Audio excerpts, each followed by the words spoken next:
विजापूर विधानसभा मतदारसंघातून बहुचर्चेत असलेले मूर्तिजापूर येथील सम्राट भाऊ डोंगरदिवे यांची तिकीट फिक्स होणार।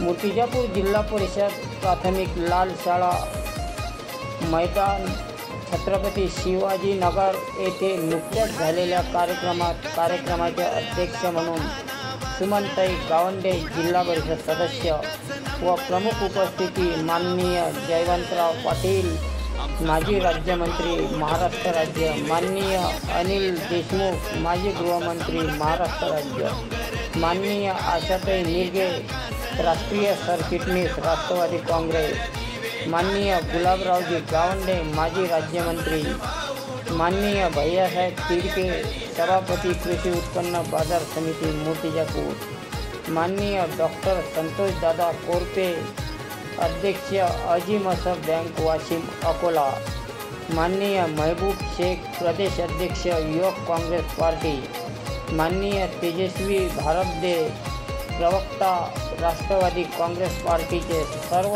शरद पवार गटाचे पदाधिकारी कार्यक्रमाला उपस्थित होते। सम्राट भाऊ डोंगरदिवे यांच्या राष्ट्रवादी सुरक्षा कवच भाऊ येतो भेट घेण्यासाठी या कार्यक्रमाला हजारोच्या संख्येने महिलांचा व पुरुषांचा जनसमुदाय जमला होता। या कार्यक्रमात सर्वांचे फॉर्म भरून या कार्यक्रमाचे आयोजन सम्राट भाऊ डोंगरदिवे यांनी केले।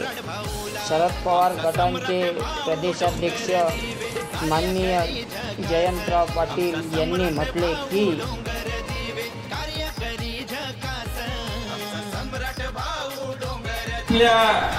सम्राट डोंगरदिवे दादाने केलेली आहे। मी सम्राट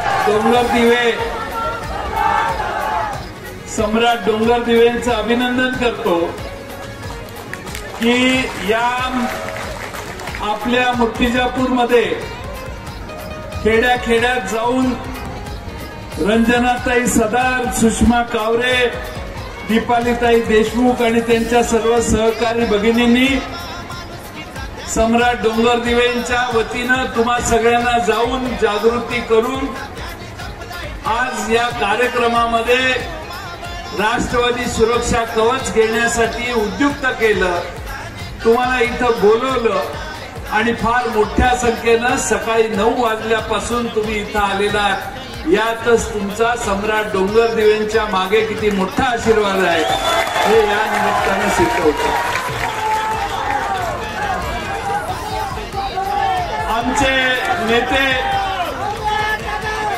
आमचे नेते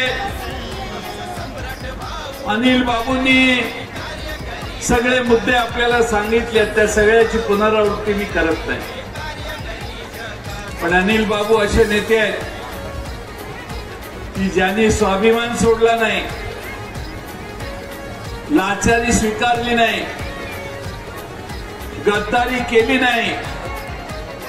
अनिल बाबू असे नेते आहेत की ज्यांना किती धमकावलं तरी शरद पवार साहेबांची पाठ राखण त्यांनी सोडली।